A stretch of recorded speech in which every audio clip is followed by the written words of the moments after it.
Saudara, ada kejanggalan yang saya ungkap di Sapa Indonesia malam ini. Saya ingin tanya ke Pak Haswa, Pak Haswa ya. Pak Haswa, Pak Hatoasa, ya. Iya, Bahwa ibu, istri Bapak dilaporkan atas kasus penganiayaan ya, pasal 351 KUHP, di mana ibu sesungguhnya merupakan korban. Ia dipukul, ditendang 3 kali di bagian perutnya, tapi justru ia dijadikan tersangka. Seolah-olah dia yang menganiaya. Pertanyaan saya, kalau pasal penganiayaan itu kan harus ada visum. Si korbannya harus memvisum dirinya bahwa ke rumah sakit dan lain sebagainya, bahwa dia betul bahwa dia adalah korban penganiayaan. Apakah ibu ini sempat, saya tanyakan sekali lagi, apakah ibu ini sempat melakukan pemukulan terhadap preman itu? tidak Pak, tidak. Tidak sama sekali ya? Tidak, tidak. Tidak sama sekali. Melukai misalnya, mencakar dan lain sebagainya? Tidak Pak. Tidak. Jadi ibu hanya bertahan yang Bapak lihat ya. Bapak saksi Iya. pada waktu itu ya. Iya. Oke. Saya ke Mbak Pungki. Bapak yakin dengan itu ya? Pak Hatoasa yakin ya? Iya, yakin. Yakin karena Bapak melihat sendiri. Oke. Saya Iya. ke Mbak Pungki. Mbak Pungki, ini ada hal yang sungguh janggal. Kenapa bisa si ibu ditetapkan tersangka? Berarti kan yang korbannya seolah-olah korban dari si ibu ini, preman ini, ia melakukan visum dan menjadi korban penganiayaan. Padahal ibu tidak pernah melakukan perlawanan apapun. Ya, Jadi ini hal yang aneh sekali. Apa ada muncul kemudian dugaan? Apa ada kong kali kong antara Polsek Percut Setuan dengan preman tersebut? iya. Saya harus tanyakan ini. Ya, saya kurang mengetahui dengar persis seperti itu karena yang memeriksa nantinya adalah pengawas internal. Jadi dalam hal ini Irwasda dan Propam. Nah, saya berharap tim sudah turun untuk melakukan pemeriksaan, termasuk juga di sisi lain di Treskrimum juga sudah mereview atau melakukan gelar perkara terhadap penanganan kasus ini. Nah, ini juga menjadi pertanyaan saya sebetulnya, apakah ketika saling lapor ini ya, apakah sudah ada saksi-saksi dan bukti-bukti dengan didukung scientific crime investigation. Artinya kalau si ibu ini kan sudah lapor, terus kemudian pelakunya ditangkap, terus kemudian masih ada yang buron gitu ya, masih ada yang buron. Nah, kemudian di sisi lain ketika si pelakunya tadi melapor, ini apakah juga scientific crime investigation dalam arti yang visum et repertum tadi, ketika si Tapi pertanyaannya begini, betul Mbak Pungki, bagaimana mungkin ada seorang yang dijadikan tersangka tanpa si korbannya melakukan visum? Kan nggak mungkin, sementara si ibu tidak melakukan perlawanan apapun. Ya, ini yang harus melakukan visum itu si penyidik. Jadi penyidik meminta rumah sakit untuk visum. Nah, saya juga ingin tahu apa sih visum itu, hasil dari visum itu gitu ya. Apakah benar ada luka-luka ataukah Si preman ini luka atau tidak gitu kan? Ya, betul, seperti itu. Nah, meskipun kalau kita lihat, saya putarkan lagi Bu, ya ini hanya sebagian. Rasa-rasanya apa yang kita lihat, si ibu dalam posisi yang menjadi korban dan kemudian sulit untuk melakukan perlawanan kalau kita lihat dari video amatirnya. Iya. Iya, ini kita lihat. Sementara mereka ada 4 orang tadi disebutkan ya, Mbak Pungki? Iya, iya. Tapi ini ya, saya kurang tahu persis apakah 4 orang ataukah 3 orang. Yang jelas yang saya tahu polisi sudah menahan 1 orang dan kemudian 2 orang masih buron. Nah, berarti mungkin bisa jadi 3 orang bukan 4 orang. Nah, tetapi terlepas dari itu, kalau kita melihat dari tayangan videonya dan kemudian secara logika aja ya, seorang ibu terus kemudian melawan 3 orang preman ini ya nggak masuk akal ketika kemudian justru si ibu dituduh melakukan tindakan yang melukai atau menganiaya gitu. Jadi artinya di sini akan diselidiki apa yang terjadi di Polsek Percut Setuan. Iya, oleh karena itu kenapa kok Polda Sumatera Utara kemudian langsung mengambil alih kasus dan kemudian melakukan gelar perkara. Di sini kan akan diperiksa semua apa yang sudah diperoleh gitu ya dari laporan-laporan tersebut. Seperti itu, Mas. Iya, meskipun ini dalam proses penyelidikan, tapi ada kejanggalan yang sementara ini kita ungkap di sini, nanti akan dibuktikan secara scientific investigation begitu ya. Betul. Investigasi penyelidikan yang scientific. Saya ingin ke Pak Hatoasa. Pak Hatoasa, anak Bapak tadi Bapak katakan juga terluka, betul Pak? Betul Pak, betul. Apa yang terjadi Pak? Tangannya bengkak ini sama ini. Aku tanya retak. Kenapa itu yang dilakukan si Denny katanya pakai kayu baru ditendang, baru pakai si Dede katanya menendang dan pakai bambu. Oh, oleh preman juga, Pak? Iya, kata anakku ini. Oh, Karena aku Bapak ada tapi tidak melihat saat itu ya? Iya, nggak ada karena Itu saya nggak- kejadiannya berbeda, Pak, dengan Ibu?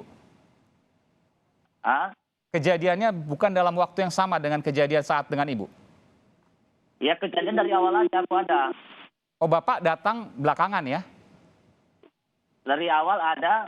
Jadi waktu pergi ke aku mau ke pajak lagi. Jadi udah pulang orang ini ke rumah. Orang ini maksud siapa, Pak? Ah, Udah pulang orang ini siapa nama? Maksudnya siapa, Pak? yang pulang ke rumah ini aku mau kejemput ke pajak istri aku udah pulang langsung jumpa kami di pintu rumah kami. Jadi aku bilang, ayo kita balas. Kata dia nggak usah, kita melaporkan aja. Oke. Nah, anak Bapak itu Bapak kok nggak ngelihat? Kan waktunya sama. Gimana tuh, Pak, maksudnya? Tapi kan anak aku ini berdua sama mamanya di situ. Oke, Bapak belum ada waktu itu? Belum ada. Waktu udah pergi aku, disitulah kejadian ini keseributan orang ini di belakang aku yang mengeroyok orang Oke. ini. Tapi pada saat Ibu dianiaya, Bapak ada? Ada pertama ada. Oke. Pada saat anak Bapak dianiaya, Bapak tidak ada di lokasi? Iya, tidak ada di lokasi. Oke. Tapi dua-duanya dianiaya diduga oleh orang yang sama, Pak? Orang yang preman ini adalah kawannya si Benny ini tadi.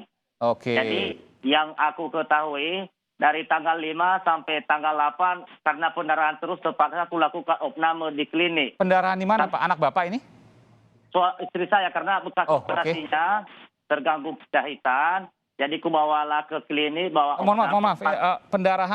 Pendarahan karena terluka di perut?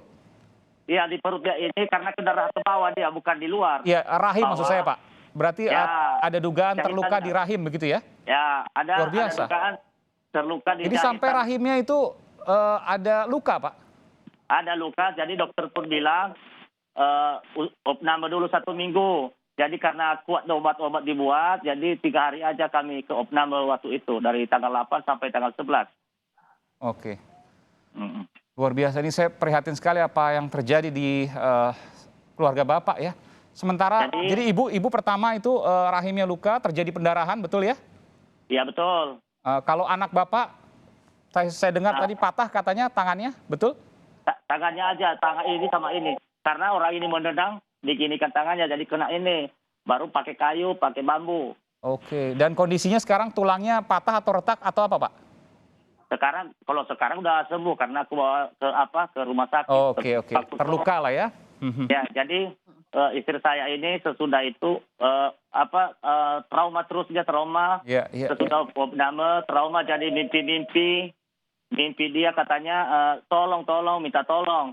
Jadi aku tanya ada apa? Katanya ada meminta saya katanya. Ternyata karena trauma itu.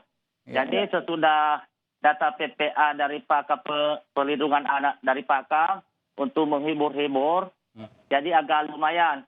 Jadi hari Rabu semalam datanglah surat panggilan. Jadi terus karena dibaca surat panggilan itu, ditengok di situ karena dia tersangka, langsung drop dia situ jatuh ke lantai, jadi pingsan lagi. Iya, oke. Pak, saya konfirmasi, Pak.